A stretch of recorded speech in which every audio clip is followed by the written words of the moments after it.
ବହୁତ ଦିନ ତଳର କଥା। ଗୋଟିଏ ଗ୍ରାମରେ ଜଣେ ବ୍ରାହ୍ମଣ ରହୁଥିଲା। ବ୍ରାହ୍ମଣ ଚାଷବାସ କରି ଚଳୁଥିଲା।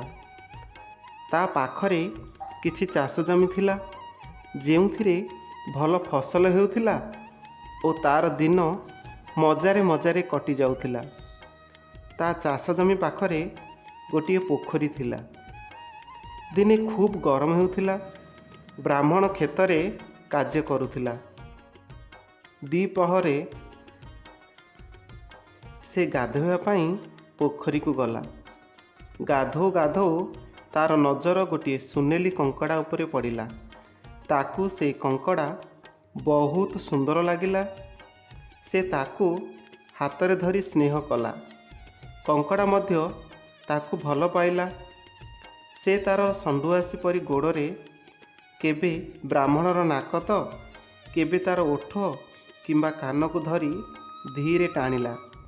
ବ୍ରାହ୍ମଣକୁ କଙ୍କଡ଼ାର ଖେଳ ଭଲ ଲାଗିଲା। ବ୍ରାହ୍ମଣ ଗାଧୋଇ ସାରିବା ପରେ ପୋଖରୀ କୂଳରେ କେତୋଟି କାଠି ପୋତିଲା।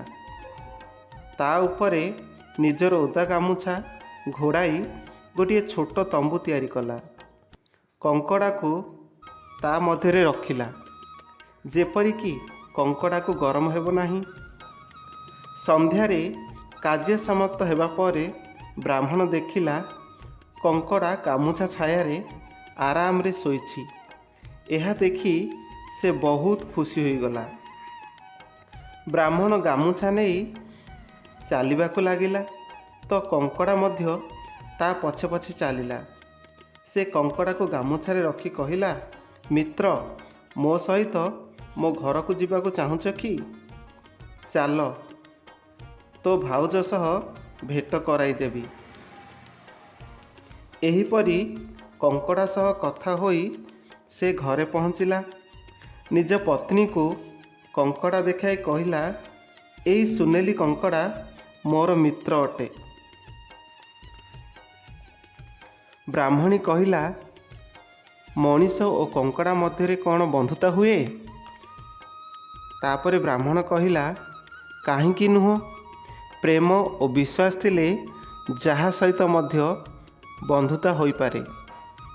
ଏହି ପ୍ରକାରେ ପ୍ରତିଦିନ ବ୍ରାହ୍ମଣ ରାତିରେ କଙ୍କଡ଼ାକୁ ଘରକୁ ନେଇ ଆସୁଥିଲା ଓ ସକାଳେ କ୍ଷେତକୁ ଯିବାବେଳେ କଙ୍କଡ଼ାକୁ ନେଇ ପୋଖରୀରେ ଛାଡ଼ି ଦେଉଥିଲା।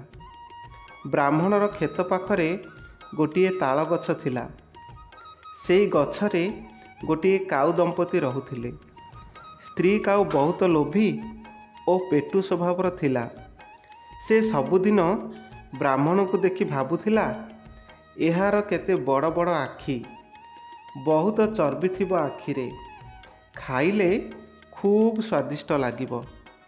ଦିନେ ସେ କୁଆକୁ କହିଲା, ମୁଁ ସେ ବ୍ରାହ୍ମଣର ଆଖି ଖାଇବାକୁ ଚାହୁଁଛି।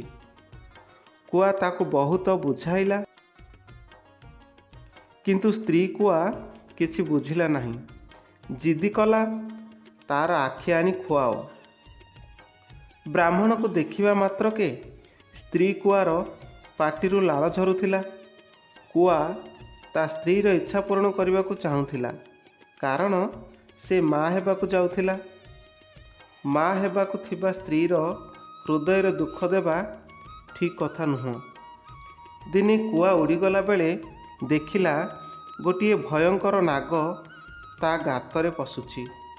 ନାଗକୁ ଦେଖି ସେ ଭାବିଲା, ନାଗକୁ ମିତ୍ର ବନାଇ ଦେଲେ ତାର କାର୍ଯ୍ୟ ସହଜରେ ହୋଇଯିବ। ନାଗ ବ୍ରାହ୍ମଣକୁ କାମୁଡ଼ିବ, ସେ ବେହୋସ ହୋଇଗଲେ ସହଜରେ ତା ଆଖି ଖୋଳି ନେବ। କୁଆ ସହର ବାହାରେ ପଡ଼ିଥିବା ଅଳିଆ ଆବର୍ଜନା ପାଖରେ ଘୂରି ବୁଲିଲା, କାରଣ ସେହିପରି ସ୍ଥାନରେ ମୂଷାମାନେ ରହନ୍ତି। ସେ ଗୋଟିଏ ମୂଷା ଧରି ନେଇ ନାଗ ରହୁଥିବା ଗାତ ପାଖରେ ପହଞ୍ଚି କା କା କଲା। ଶବ୍ଦ ଶୁଣି ନାଗ ବାହାରକୁ ଆସିଲା। କୁଆ ତା ସାମ୍ନାକୁ ମୂଷାଟିକୁ ଫୋପାଡ଼ି ଦେଲା।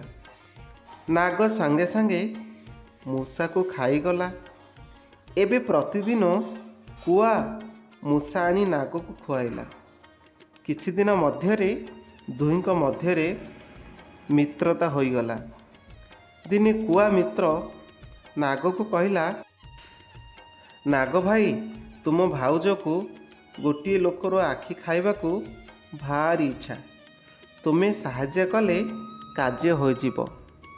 ନାଗ କହିଲା, ଏହା କ'ଣ ଗୋଟାଏ ବଡ଼ କଥା ଯେ?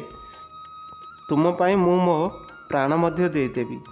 ବାସ୍, ତା ପରଦିନ ସକାଳୁ ବ୍ରାହ୍ମଣ କ୍ଷେତକୁ ଯାଉଥିବା ବେଳେ ଘାସ ଭିତରେ ଲୁଚି ରହିଥିବା ନାଗ ତାକୁ ଦଂଶନ କଲା।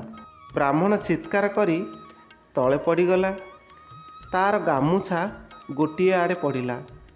ଗାମୁଛାରେ ତାର ମିତ୍ର କଙ୍କଡ଼ା ଥିଲା। ବ୍ରାହ୍ମଣ ବିଷ ପ୍ରଭାବରେ ବେହୋସ ହୋଇଯିବାରୁ କୁଆ ତା ଆଖି ଖୋଲିବା ପାଇଁ ଛାତି ଉପରେ ବସିଗଲା। କଙ୍କଡ଼ା ଏହା ଦେଖି ସମସ୍ତ ଘଟଣା ବୁଝିପାରିଲା। କଙ୍କଡ଼ା ଡେଇଁ ପଡ଼ି କୁଆର ବେକକୁ ନିଜ ଷଣ୍ଢୁଆସି ପରି ଗୋଡ଼ରେ ଭିଡ଼ି ଧରିଲା। କୁଆ କା କା କରି ଛାଟିପିଟି ହେଲା, କିନ୍ତୁ କଙ୍କଡ଼ା ତାକୁ ଛାଡ଼ିଲା ନାହିଁ। କୁଆକୁ ମୃତ୍ୟୁ ଫାଶରେ ଦେଖି ନାଗ ତାକୁ ସାହାଯ୍ୟ କରିବା ପାଇଁ ଆସିଲା।